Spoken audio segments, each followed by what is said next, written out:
ako, parang hindi ko ata kaya. Pero sa totoo lang... Kaya ko pagkasama ka. At kaya ko kasi ikaw ang aking teacher. Pero seryoso, kasi nung unang beses na nakita ko si Ray na mag-guitar, sa Instagram pa yun eh, parang sa matagal na panahon na yun eh. Sa matagal na panahon... Ray. Hindi, hinahanap ko ito pag ganito pag-concert, pwede ka uminom ng water. Saan yung water? Ay, ito. Yes, go on, go on. Ayun. So, ikakwento ko lang kasi na first time kong nakita si Ray na mag-play ng guitar sa Instagram noon. Tapos parang,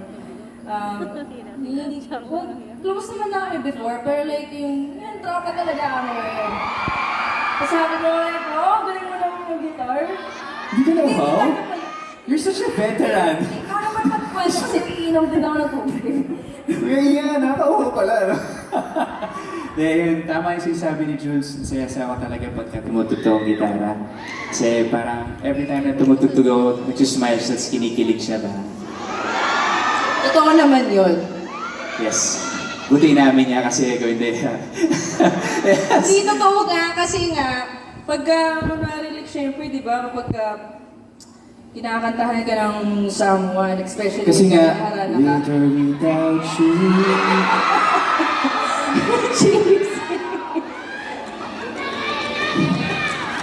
Kaya, ayun. Mas lalo tuloy ako nagana mag-jamming. Jam pa tayo. Oo, ano bang ano? Gusto mo kantahin? Siyempre, love songs. Love songs. Yeah, love songs. Ay, sige, sige. Sige kayo to, para mas maganda yung feels, mag-OPM tayo.